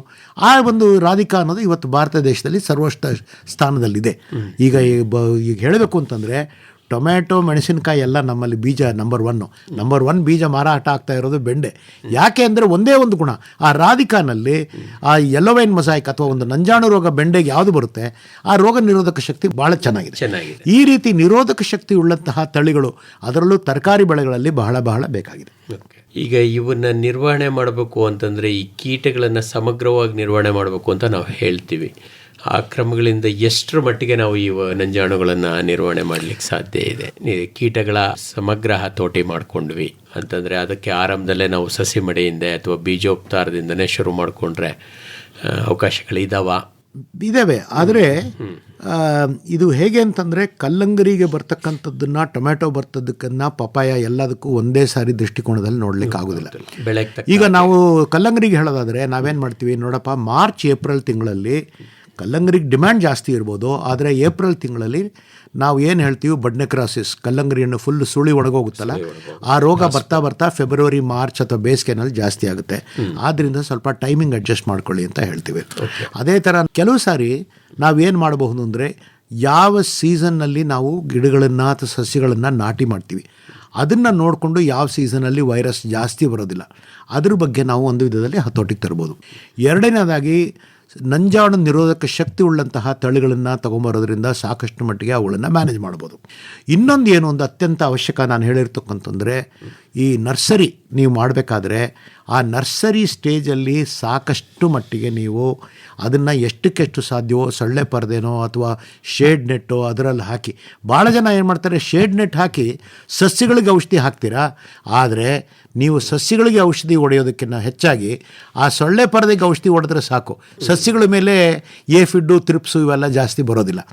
ಈ ಒಂದು ಸಮಗ್ರ ಇದನ್ನು ಮಾಡಬಹುದು. ಇನ್ನೊಂದು ನಾನು ಹೇಳಿದಾಗ ನಿಂಬೆ ಅಂತಹ ಮುಂತಾದ ಜಾತಿ ಗಿಡಗಳಲ್ಲಿ ನೀವು ಏನೇ ಮಾಡಿದ್ರೂ ಕೂಡ ದಯವಿಟ್ಟು ಒಂದು ಎಲ್ಲದಕ್ಕಿಂತ ಓಪನ್ ಫೀಲ್ಡಲ್ಲಿ ಎಲ್ಲೆಲ್ಲಿ ರೋಗ ಬಂದಿದೆ ಅದರ ಮಧ್ಯದಲ್ಲೇ ನರ್ಸರಿ ಮಾಡಬೇಡಿ. ದಯವಿಟ್ಟು ಅದು ಟೊಮ್ಯಾಟೊ ಇರ್ಬೋದು, ಪಪಾಯ ಇರ್ಬೋದು ಅಥವಾ ನಿಂಬೆ ಇರ್ಬೋದು, ಮೊದಲು ನಂಜು ಕಾಣಿಸ್ಕೊಂಡಂತಹ ಗಿಡಗಳನ್ನು ಯಾವುದೇ ಒಂದು ದಯದಾಕ್ಷಿಣ್ಯ ಇಲ್ಲೇ ಕಿತ್ತು ಹಾಕಿ. ಈ ಕೆಲವು ಸಾರಿ ಮಾತ್ರ ಏನು ಮಾಡ್ಬೋದು ಅಂದರೆ, ಎಲ್ಲಕ್ಕಿಂತ ಮಿಗಿಲಾಗಿ ಈ ಕೆಲವು ಈ ನಿಂಬೆ ಅಥವಾ ಆ ಥರ ಒಂದು ಗಿಡಗಳಿಗೆ ಮಾತ್ರ ಯಾವ್ಯಾವುದರಲ್ಲಿ ವೈರಸ್ ಮಲ್ಟಿಪ್ಲೈ ಆಗಬಹುದು ಆ ಒಂದರಲ್ಲಿ ಮಾತ್ರ ನಾವು ಕೀಟನಾಶಕಗಳನ್ನು ಪ್ರಯೋಗ ಮಾಡಿ ಅಂತ ಒಂದು ಸಾರಿ ಹೇಳ್ತೀವಿ. ಆದರೆ ಎಲ್ಲದಕ್ಕೂ ಒಂದೇ ತಿರುಮಂತ್ರ ಅಂತ ಹೇಳಿ 3 ದಿನಕ್ಕೆ ಹೊಡಿತಾ ಇದ್ದರೆ ಏನೂ ಪ್ರಯೋಜನ ಇಲ್ಲ. ಇದು ಸಾಕಷ್ಟು ಮಟ್ಟಿಗೆ ಹೇಳೋದಾದರೆ, ಇದಲ್ಲದೆ ನಾವು ರಾಮೇಗೌಡ್ರೆ ನಿಮ್ಗೆ ಇನ್ನೊಂದು ಹೇಳಬೇಕು ಅಂದರೆ, ವೈರಸ್ ಜಾತಿಗೆ ಸೇರಿದಂತಹ ಫೈಟೋಪ್ಲಾಸ್ಮಾ ಅಂತ ಒಂದಿದೆ. ಇತ್ತೀಚಿನ ದಿನಗಳಲ್ಲಿ ಫೈಟೋಪ್ಲಾಸ್ಮಾ ಅನ್ನತಕ್ಕಂಥದ್ದು ಏನಾಗುತ್ತೆ ಅಂತಂದರೆ, ಅದು ವೈರಸ್ ಅಲ್ಲ, ಅದಕ್ಕೊಂದು ನಿರ್ದಿಷ್ಟವಾದಂತಹ ಒಂದು ಗುಣ ಇದೆ ಅದಕ್ಕೆ. ಅದು ಏನು ಮಾಡುತ್ತೆ ಅಂತಂದರೆ, ಈ ಬದನೆ ಇರ್ಬೋದು ಅಥವಾ ಬೇರೆ ಯಾವ್ದಾದ್ರು ಒಂದು ಗಿಡ ಇರ್ಬೋದು, ಆ ಒಂದು ಹೂ ಬಂದು ಇನ್ನೇನು ಕಾಯಿ ಕಚ್ಚುತ್ತೆ ಅಂದಾಗ ಅದು ಫೈಟೋಪ್ಲಾಸ್ಮಾ ಅನ್ನೋದು ಬಂತು ಅಂತಂದರೆ ಅಲ್ಲಿಗೆ ಅದು ಸ್ಟಾಪ್. ಮತ್ತೆ ಬರ್ತಕ್ಕಂಥದ್ದು ಎಲ್ಲ ಬರೀ ಹಸಿರು ಬಣ್ಣಕ್ಕೆ ತಿರುಗುತ್ತೆ. ಅದು ಈ ನಮ್ಮ ಅನೇಕ ಪುಷ್ಪಗಳಲ್ಲಿ ಇದರಲ್ಲಿ ಆಸ್ಟರು ಅಂಥದ್ದು ಇದರಲ್ಲೆಲ್ಲ ಹುಚ್ಚೆಳ್ಳು ಹಾಕ್ತಾರೆ ನೋಡಿ. ಹುಚ್ಚೆಳ್ಳಲ್ಲಿ ಈ ಫೈಟೋಪ್ಲಾಸ್ಮಾ ಅನ್ನೋದು ಸುಮಾರು 60-70% ಬರೀ ಡ್ಯಾಮೇಜ್ ಮಾಡಿಬಿಡುತ್ತೆ. ಅದರಲ್ಲಿ ಎಳ್ಳು ಬರೋದೇ ಇಲ್ಲ, ಬರೀ ಎಲೆ ಥರನೇ ಕಾಣಿಸ್ತಾ ಇರುತ್ತೆ. ಆ ಥರ ಸ್ಟೇಜಸ್ಸಲ್ಲಿ ನಾವು ಕೀಟನಾಶಕಗಳನ್ನು ಉಪಯೋಗಿಸಬಹುದು. ಎಲ್ಲಕ್ಕಿಂತ ಮುಖ್ಯವಾಗಿ ನಮ್ಮ ದೇಶದಲ್ಲಿ ನಾನು ಹೇಳೋದು ಅಂತಂದರೆ, ಬೇರೆ ದೇಶಗಳಲ್ಲಿ ಒಂದು ಹೂ ಚೆನ್ನಾಗಿದೆ, ಬೇರೆ ದೇಶದಲ್ಲಿ ಒಂದು ಗಿಡ ಚೆನ್ನಾಗಿದೆ ಅಂದ್ಬಿಟ್ಟು ಯಾವುದೇ ಒಂದು ನೀವು ಅಗ್ರಿಕಲ್ಚರ್ ಡಿಪಾರ್ಟ್ಮೆಂಟೋ ಹಾರ್ಟಿಕಲ್ಚರ್ ಡಿಪಾರ್ಟ್ಮೆಂಟೋ ಯಾರಿಗೂ ತಿಳಿಸ್ದೆ ನೀವು ಸುಮ್ಮನೆ ಬಚ್ಚಿಟ್ಕೊಂಡು ತಗೊಂಬಂದ್ಬಿಟ್ರೆ ಅದರಲ್ಲಿ ಯಾವ ವೈರಸ್ ಇದೆ ಅನ್ನೋದು ಗೊತ್ತಾಗಲ್ಲ.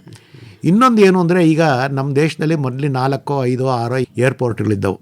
ಇವತ್ತು ಸುಮಾರು 100ಕ್ಕೆ 150 ಏರ್ಪೋರ್ಟ್ಗಳಿದ್ದಾವೆ. ಇಲ್ಲಿರ್ತಕ್ಕಂತಹ ಗಿಡಗಳನ್ನು ಡೆಲ್ಲಿಗೆ ತೊಗೊಂಡೋಗ್ತಾರೆ, ಡೆಲ್ಲಿಗೆ ಇರೋದನ್ನು ಕಾಶ್ಮೀರಿಗೆ ತೊಗೊಂಡೋಗ್ತಾರೆ. ಒಂದು ಉದಾಹರಣೆ ಕೊಡ್ತೀನಿ. ಇಲ್ಲಿ ಟ್ಯುಲಿಪ್ಸ್ ಅಂತ ಅಂದ್ಬಿಟ್ಟು ಕಾಶ್ಮೀರಲ್ಲಿ ಒಂದು ಟ್ಯುಲಿಪ್ ಒಂದು ದೊಡ್ಡದಾದಂತಹ ಒಂದು ಪುಷ್ಪ. ಆ ಟ್ಯುಲಿಪ್ಸ್ ನೋಡೋದಕ್ಕೆ ಲಕ್ಷಗಟ್ಟಲೆ ಜನ ಹೋಗ್ತಾರೆ ಕಾಶ್ಮೀರಿಗೆ. ಅವರೇನು ಮಾಡಿದ್ರು, ಟ್ಯುಲಿಪ್ ಚೆನ್ನಾಗಿದೆ ಅಂತ ಅಂದ್ಬಿಟ್ಟು ಆಂಧ್ರ ಪ್ರದೇಶಕ್ಕೆ ತೊಗೊಂಬಂದರು. ಅದ್ರ ಜೊತೆಗೆ ಒಂದು ನುಸಿನೂ ಬಂತು, ವೈರಸ್ಸು ಬಂತು. ಆದ್ದರಿಂದ ನಮ್ಮ ದೇಶದಲ್ಲಿ ಆಗ್ತಾ ಇರೋದು ಏನು ಅಂದರೆ, ನಾವು ಎಷ್ಟರ ಮಟ್ಟಿಗೆ ಇದನ್ನು ಒಂದು ಕಡೆಯಿಂದ ಇನ್ನೊಂದು ಕಡೆಗೆ, ಯಾಕೆ ನಾನು ಬರೀ ರೈತರಿಗೆ ಹೇಳ್ತೀನಿ ಅಂದರೆ, ರೈತರದ್ದು ಒಬ್ಬರಿಗೆ ಅಲ್ಲ, ಅನೇಕ ಬಾರಿ ನಮ್ಮ ಸಂಶೋಧನಾ ಸಂಸ್ಥೆಗಳಲ್ಲಿ ಕೂಡ ನಾವು ಬೇರೆ ಬೇರೆ ಕಡೆಯಿಂದ ಜರ್ಮ್ ಪ್ಲಾಸಮ್ ಕಲೆಕ್ಟ್ ಮಾಡ್ತೀವಿ ಅಂತ ಹೇಳಿ ಹೊರದೇಶಗಳು ಮತ್ತು ಒಳದೇಶಗಳಿಂದ ಬೇರೆ ಬೇರೆ ಜಾತಿಯಾದಂತಹ ಅನೇಕ ಗಿಡಗಳನ್ನು ನಾವು ತೊಗೊಂಬಂದು ಒಂದು ಕಡೆ ಇಡ್ತೀವಿ. ಆದರೆ ಅದರಲ್ಲಿ ವೈರಸ್ ಇದೆಯಾ, ಅದರಲ್ಲಿ ಬೇರೆ ಇರತಕ್ಕಂಥ ಏಫಿಡೋ, ಥ್ರಿಪ್ಸೋ ಅದೆಲ್ಲ ಇದೆಯಾ? ಇವತ್ತಿನ ದಿನ ಎಷ್ಟು ಸೂಕ್ಷ್ಮವಾಗಿದೆ ಅಂದರೆ, ಒಂದು ಏಫಿಡೋ, ಥ್ರಿಪ್ಸನ್ನು ನಾವು DNA ತಗೊಂಡು ಅದರಲ್ಲಿ ವೈರಸ್ ಇದೆಯಾ ಇಲ್ವಾ ಅಂತ ಹೇಳ್ಬಿಡ್ಬೋದು. ಆದರೆ ಯಾರು ಪರೀಕ್ಷೆ ಮಾಡೋದಿಲ್ಲ. ಆದ್ದರಿಂದ ಏನಾಗುತ್ತೆ, ನಾವು ಎಲ್ಲ ಹಂತದಲ್ಲೂ ಕೂಡ ಇದು ಒಂಥರ ಗೋಲ್ ಹೊಡೆದಂಗೆ. ಸುಮಾರು 30 ನಿಮಿಷ ನೀವು ಫುಟ್ಬಾಲ್ ಆಡಿ ಯಾವುದೋ ಒಂದು ನಿಮಿಷದಲ್ಲಿ ನಿಮಗೆ ಸಾಕಷ್ಟು ಮಟ್ಟಿಗೆ ಎಚ್ಚರಿಕೆ ವಹಿಸದೇ ಇದ್ದರೆ ಆವಾಗ ಅವ್ರು ಬೇರೆ ಕಡೆ ಬಂದು ಗೋಲ್ ಹೊಡೆದೋಗ್ಬಿಡ್ತಾರೆ. ವೈರಸ್ಸು ಆ ಥರ ಸುಮಾರು ನೀವು ಎಲ್ಲ ಸ್ಟೆಪ್ಸಲ್ಲೂ ಕೇರ್ಫುಲ್ ಆಗಿರಬೇಕು.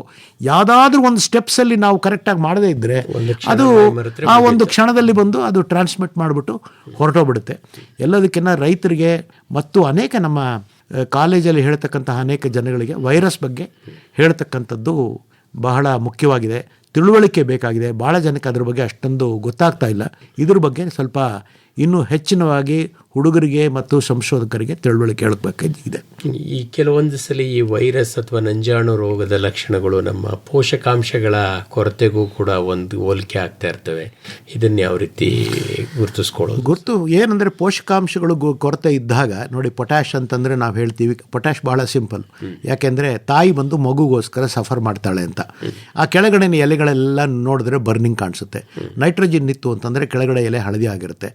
ಇದ್ರ ಎಲ್ಲದಕ್ಕೇನು ಕನ್ಫ್ಯೂಷನ್ ಬರೋದು ಅಂತಂದರೆ, ಈ ನಮ್ಮ ಜಂತುಹುಳ ನಿಮೆಟೋಡ್ ಅಂತ ಏನು ಹೇಳ್ತೀವಿ, ಅದೇನಾದರೂ ಇದು ಬೇರಿಗೆ ಬಂದುಬಿಟ್ಟಿದ್ರೆ ಭಾಳ ಜನ ಅದನ್ನು ವೈರಸ್ ಕನ್ಫ್ಯೂಸ್ ಮಾಡ್ಕೊಂಬಿಡ್ತಾರೆ.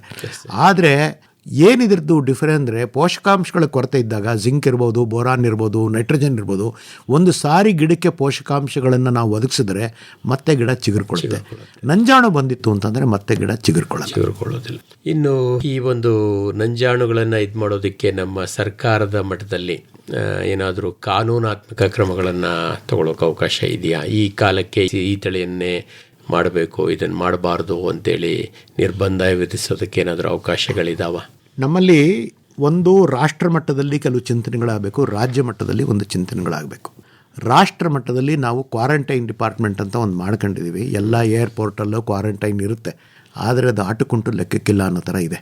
ಯಾರು ಹೊರಗಡೆ ಏನು ತೊಗೊಂಬಂದರು, ಇವತ್ತಿನ ದಿನ ನಮ್ಮ ಏರ್ಪೋರ್ಟ್ಗಳಲ್ಲಿ ಗೋಲ್ಡ್ ತಂದಿದ್ದೀರಾ, ಸಿಲ್ವರ್ ತಂದಿದ್ದೀರಾ ಅಂತ ಕೇಳ್ತಾರೆ ಹೊರತು, ಹೊರಗಡೆ ದೇಶದಿಂದ ಏನಾದರೂ ಗಿಡಗಳನ್ನು ತೊಗೊಂಬಂದಿದ್ರೆ ಅದು ಸರ್ವಸಾಧಾರಣವಾಗಿ ಎಲ್ಲರೂ ತೊಗೊಂಬಂದು ಒಳಗಡೆ. ಇದರಿಂದ ಏನಾಗ್ತಾ ಇದೆ ಅಂದರೆ, ಬೇರೆ ಈಗ ನೀವು ಆಸ್ಟ್ರೇಲಿಯಾಗೆ ಹೋದರೆ ಅಥವಾ ನ್ಯೂಜಿಲೆಂಡ್ಗೆ ಹೋದರೆ ನಿಮ್ಮ ಒಂದು ಹಾಕ್ಕೊಂಡಿರೋ ಚಪ್ಪಲಿ ಕೂಡ ನೀವು ಅವರು ಸ್ಕ್ಯಾನ್ ಮಾಡೇ ಒಳಗಡೆ ಬಿಡೋದು. ಆದರೆ ನಮ್ಮ ದೇಶದಲ್ಲಿ ಸುಮಾರವಾಗಿ ಎಲ್ಲರಿಗೂ ಗೊತ್ತಿರೋ ಹಾಗೆ ಯಾವುದೇ ಒಂದು ಗಿಡಗಳನ್ನು ಸಾಕಷ್ಟು ಜನ ಒಳಗಡೆ ತೊಗೊಂಬರ್ತಿದ್ದಾರೆ. ಕಾನೂನು ಮಾತ್ರ ಪೇಪರಲ್ಲಿದೆ, ಅದರ ನಿರ್ವಹಣೆ ಸರಿಯಾಗಿ ಆಗ್ತಾಯಿಲ್ಲ. ಒಂದು ರಾಜ್ಯದಿಂದ ಇನ್ನೊಂದು ರಾಜ್ಯಕ್ಕೆ ತೆಗೆದು ನೋಡಬೇಕಾದ್ರೆ, ಈಗ ನಾನು ಅಮೇರಿಕಾಲಿ ಓದ್ತಾ ಇದ್ದೆ, ಹವಾಯಿಯಲ್ಲಿ ಓದ್ತಾ ಇದ್ದೆ. ಹವಾಯಿ ಅನ್ನೋದು ನಮ್ಮ ಅಂಡಮಾನ್ ಥರ ಒಂದು ದ್ವೀಪ. ಹವಾಯಿಂದ ನಾನು ಮೇನ್ ಲ್ಯಾಂಡಿಗೆ ತೊಗೊಂಡು ಹೋಗಬೇಕಾದ್ರೆ ನ್ಯೂಯಾರ್ಕೋ ಅಥವಾ ಕ್ಯಾಲಿಫೋರ್ನಿಯಾಗೆ ಅದು ಕ್ವಾರಂಟೈನ್ ಸರ್ಟಿಫಿಕೇಟ್ ಇಲ್ಲದೆ ಒಂದು ಮಾವಿನ ಹಣ್ಣು ಕೂಡ ಮೂವ್ ಮಾಡೋಂಗಿಲ್ಲ. ನಮ್ಮಲ್ಲಿ ಆ ಥರ ಇಲ್ಲವೇ ಇಲ್ಲ. ಇದರಿಂದ ನಮ್ಮಲ್ಲಿ ಬೇಕಾದಷ್ಟು ಇದು ಒಂದು ರೂಲ್ಸ್ಗಳು ನಾವು ಮಾಡ್ಕೊಂಡಿದ್ರು ಕೂಡ ಅದರ ನಿರ್ವಹಣೆ ಸರಿಯಾಗಿ ಆಗ್ತಾ ಇಲ್ಲ. ಎರಡನೇದು, ನಮ್ಮಲ್ಲಿ ನೇಪಾಳ, ಬಾಂಗ್ಲಾದೇಶ, ಚೀನಾ ಇಂಥ ಅನೇಕರಲ್ಲಿ ಸಾವಿರಾರು ಮೈಲ್ ಇರತಕ್ಕಂತಹ ಓಪನ್ ಬಾರ್ಡರ್ ಇದ್ದಾವೆ. ಅವುಗಳ ನಿರ್ವಹಣೆ ಸರಿಯಾಗಿ ಆಗಬೇಕು. ಎಲ್ಲಕ್ಕಿಂತವಾಗಿ ಕಾನೂನು ಮಟ್ಟದಲ್ಲಿ ಜನಗಳಿಗೆ ಏರ್ಪೋರ್ಟಲ್ಲಿ ಮತ್ತು ನಮ್ಮ ಇದರಲ್ಲಿ ನೋಟಿಸ್ ಹಂಚಿ ಇದರ ಏನು ಮಾಡ್ತಾರೆ ಅಂದರೆ, ಈ ಥರ ವೈರಸ್ಗಳು ಬರ್ತಾ ಇದ್ದಾವೆ, ಸಾಕಷ್ಟು ಮಟ್ಟಿಗೆ ಎಚ್ಚರಿಕೆ ವಹಿಸಿ, ಈ ಥರ ಏನಾದರೂ ಸಿಂಪ್ಟಮ್ ಕಂಡು ಬಂದರೆ ನಮಗೆ ತಿಳುವಳಿಕೆ ಮಾಡಿಕೊಡಿ ಅಂತ ಹೇಳ್ತಕ್ಕಂಥ ಅವಶ್ಯಕತೆ ಇದೆ. ಡಾಕ್ಟ್ರೇ, ಈಗ ವೈರಸ್ ರೋಗಗಳ ಬಗ್ಗೆ ನಾವು ಸುದೀರ್ಘವಾಗಿ ಚರ್ಚೆ ಮಾಡಿದ್ದೀವಿ. ಈಗ ಸಂಶೋಧನಾ ಸಂಸ್ಥೆಗಳಲ್ಲಿ ಈ ನಿಟ್ಟಿನಲ್ಲಿ ಏನಾದರೂ ಕೆಲಸಗಳು ನಡೆದಿದೆಯೇ? ತಾವು ಭಾಳಷ್ಟು ಸಂಶೋಧನಾ ಸಂಸ್ಥೆಯಲ್ಲಿ ಕೆಲಸ ಮಾಡಿದ್ದೀರಿ. ಭವಿಷ್ಯದಲ್ಲಿ ಯಾವ ತರಹದ ಒಂದು ಸಂಶೋಧನಾ ಫಲಿತಾಂಶಗಳನ್ನು ನಿರೀಕ್ಷೆ ಮಾಡ್ಬೋದು ನಾವು? ಬಹಳ ಒಂದು ಒಳ್ಳೆಯ ಉತ್ತಮವಾದಂತಹ ಪ್ರಶ್ನೆಯನ್ನು ಕೇಳಿದ್ರಿ.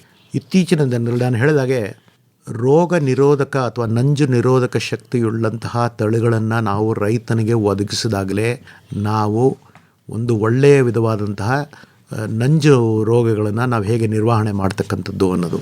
ಈಗ ಸಾಕಷ್ಟು ಮಟ್ಟಿಗೆ ಏನಾಗಿದೆ ಅಂತಂದರೆ ಬೆಂಡೆ ಇರ್ಬೋದು, ಟೊಮೆಟೊ ಇರ್ಬೋದು, ಟೊಮೆಟೊ ಜಾತಿಗೆ ಸೇರಿದಂತಹ ಅದರ ಅನೇಕ ನಿಕಟ ಸಂಪರ್ಕಿಗಳಿದ್ದಾರೆ ಟೊಮೆಟೊನಲ್ಲಿ, ವೈಲ್ಡ್ ಸ್ಪೀಷೀಸ್ ಅಂತ ಹೇಳ್ತೀವಿ. ಅವುಗಳಿಂದ ನಾವು ತೊಗೊಂಬಂದು ಬೇರೆ ವೆರೈಟೀಸ್ ಅಥವಾ ಹೈಬ್ರಿಡ್ಸ್ ಡೆವಲಪ್ ಮಾಡಿದ್ರೆ ಅದಕ್ಕೆ ನಂಜಾಣು ನಿರೋಧಕ ಶಕ್ತಿ ಇರತಕ್ಕಂತಹ ತಳಿಗಳನ್ನು ತೊಗೊಂಡು ಬರ್ಬೋದು. ಒಂದು. ಎರಡನೇದಾಗಿ ಇವತ್ತಿನ ದಿನ ನಾವು ಮಾಲಿಕ್ಯುಲರ್ ಬಯಾಲಜಿ ಅಥವಾ DNA ಮೂಲಕ ಏನೇನು ಸಂಶೋಧನೆ ಮಾಡಬಹುದು ಆ ಒಂದು ದೃಷ್ಟಿಕೋನದಲ್ಲಿ ಸಾಕಷ್ಟು ಮಟ್ಟಿಗೆ ಬೇಗನೆ ನಾವು ಒಳ್ಳೊಳ್ಳೆ ತಳಿಗಳನ್ನ ತರ್ಬೋದು. ಬೇರೆ ರಾಜ್ಯಗಳಲ್ಲಿ ಈ ಥರ ಆಲ್ರೆಡಿ ತೊಗೊಂಡ್ಬರ್ತಾ ಇದ್ದಾರೆ. ಪ್ರೈವೇಟ್ ಸೆಕ್ಟರ್ಗೆ ನಾವು ಎನ್ಕರೇಜ್ಮೆಂಟ್ ಕೊಡಬೇಕು. ಅವರೇನು ಮಾಡ್ತಾ ಇದ್ದಾರೆ ಅಂತಂದರೆ ಬರೀ ಒಂದು ಸರ್ಕಾರಿ ಕೆಲಸದಲ್ಲಿ ಆಗೋದಿಲ್ಲ. ಯಾಕಂದರೆ ಅಂತಾರಾಷ್ಟ್ರೀಯ ಮಟ್ಟದಲ್ಲೂ ಇದ್ರ ಬಗ್ಗೆ ಸಾಕಷ್ಟು ಕೆಲಸ ನಡೀತಾ ಇದೆ. ಅವರೊಳಗೆ ಪ್ರೈವೇಟ್ ಸೆಕ್ಟ್ರು, ಪಬ್ಲಿಕ್ ಸೆಕ್ಟ್ರು ಮತ್ತು ಎಲ್ಲರೂ ಸೇರಿ ಕೆಲಸ ಮಾಡಿದಾಗ ರೋಗ ನಿರೋಧಕ ಶಕ್ತಿಗಳನ್ನು ತೊಗೊಂಬರಬೇಕು. ಮತ್ತು ಪಾಲಿಸಿ ಮ್ಯಾಟರ್, ನಮ್ಮ ಸರ್ಕಾರದ ನೀತಿಗಳಲ್ಲಿ ಹೊರ ರಾಜ್ಯಗಳಿಂದ ಆಸ್ಟ್ರೇಲಿಯಾ, ನ್ಯೂಜಿಲೆಂಡ್ ಹೇಗೆ ತೊಗೊಂಬರ್ತಾರೆ ಅದ್ರ ಬಗ್ಗೆ ಸಾಕಷ್ಟು ಬಿಗಿ ಮಾಡಿ ಬೇರೆ ವೈರಸ್ ಬರೋದಕ್ಕಿಂತ ಮೊದಲೇ ನಾವು ಹೇಗೆ ಅದನ್ನು ತಡೆ ಹಿಡಿಬೋದು ಈ ದೃಷ್ಟಿಕೋನದಲ್ಲೂ ಸಾಕಷ್ಟು ಚಿಂತನೆ ಮಾಡಬೇಕು. ಡಾಕ್ಟ್ರೆ, ಮನುಷ್ಯರಿಗಾದರೆ ಲಸಿಕೆ ಕಂಡು ಹಿಡಿತೀವಿ, ಸಸಿಗಳಿಗೆ ಲಸಿಕೆಗಳನ್ನು ಕಂಡು ಹಿಡಿಯೋಕೆ ಸಾಧ್ಯ ಇಲ್ವೇ? ಸಾಧ್ಯ ಇದೆ. ಇವತ್ತಿನ ಜನ ಅದರಲ್ಲಿ ನಾವೇನು ಮಾಡ್ತೀವಿ, ನೀವು ಜೀನ್ ಸೈಲೆನ್ಸಿಂಗ್ ಆ ಥರ ಲಸಿಕೆಗಳನ್ನು, ಆದರೆ ನಮ್ಮ ಭಾರತ ಸರ್ಕಾರದ ಒಂದು ರಿಲಿವಿನ ರೀತಿ ಏನಿದೆ ಅಂದರೆ ಜೆನೆಟಿಕಲಿ ಮಾಡಿಫೈಡ್ ವೈರಸ್ ರೆಸಿಸ್ಟೆನ್ಸ್ ಇದ್ದರೆ ಅದನ್ನು ಇನ್ನೂ ನಮ್ಮ ಸರ್ಕಾರ ಅದನ್ನು ಒಪ್ಕೋತಾ ಇಲ್ಲ. ಕೋವಿಡ್ಗೆ ನಾವು ಹೊರ ದೇಶದಲ್ಲಿ ಯಾವುದೇ ಒಂದು ಲಸಿಕೆ ಸಿಕ್ಕಿದ್ರೂ ಪರವಾಗಿಲ್ಲ ತೊಗೊಂಬಂದ್ವಿ. ಆದರೆ ಗಿಡಗಳಿಗೆ ಬಂದಾಗ ಇನ್ನೂ ನಮ್ಮಲ್ಲಿ ಅನೇಕ ಬಗೆಯ ಚಿಂತನೆಗಳನ್ನು ನಡೆಸ್ತಾ ಇದ್ದಾರೆ. ಇನ್ನೊಂದು ಕೆಲವು ದಿನಗಳಲ್ಲಿ ಸಂಶೋಧನಾ ಸಂಸ್ಥೆ ಮಾಡ್ತಾ ಇದ್ದಾರೆ. ವೈರಸ್ ರೆಸಿಸ್ಟೆನ್ಸ್ ಬಗ್ಗೆ ಸಾಕಷ್ಟು ಕೆಲಸಗಳು ನಡೀತಾ ಇದೆ. ಹೆಚ್ಚಿನ ಮಾಹಿತಿಗೆ ಡಾಕ್ಟ್ರೆ ತಮ್ಮನ್ನೇ ನೇರವಾಗಿ ಸಂಪರ್ಕ ಮಾಡಬೇಕು ಅಂದರೆ ಸಂಪರ್ಕಕ್ಕಾಗಿ ತಮ್ಮ ಮೊಬೈಲ್ ಸಂಖ್ಯೆ ಕನ್ನಡದಲ್ಲಿ ಹೇಳ್ಬೋದೇ? ನನ್ನ ಮೊಬೈಲ್ ಸಂಖ್ಯೆ 844 72 84636. ಮತ್ತೊಮ್ಮೆ ಹೇಳ್ತೀನಿ, 844 72 84636. ಇನ್ನೂ ಒಂದು ಸರಿ ಹೇಳ್ಬಿಡಿ ಡಾಕ್ಟ್ರೆ. 844 72 84636. ತಮ್ಮದು ಡಾಕ್ಟರ್ ರಾಮೇಗೌಡ್ರೆ? ನನ್ನ ಮೊಬೈಲ್ ಸಂಖ್ಯೆ 910 835 4973. ಇನ್ನೊಂದು ಸಲ ಹೇಳ್ತೀನಿ, 910 835 4973. ರಾಮೇಗೌಡ ಹೇಳ್ಬಿಡಿ ಡಾಕ್ಟ್ರೆ. 910 835 4973. ಒಳ್ಳೆಯದು ಡಾಕ್ಟರ್ ಕೃಷ್ಣಕುಮಾರ್ ಅವರೇ ಹಾಗೂ ಡಾಕ್ಟರ್ ರಾಮೇಗೌಡ್ರೆ, ಇದುವರೆಗೂ ಕೂಡ ವೈರಸ್ ರೋಗಗಳು ಮತ್ತು ಅದರ ನಿರ್ವಹಣೆ ಬಗ್ಗೆ ಬಹಳ ಉಪಯುಕ್ತವಾದ ಮಾಹಿತಿ ನೀಡಿದಿರಿ. ವಂದನೆಗಳು, ನಮಸ್ಕಾರ. ವಂದನೆಗಳು, ನಮಸ್ಕಾರ.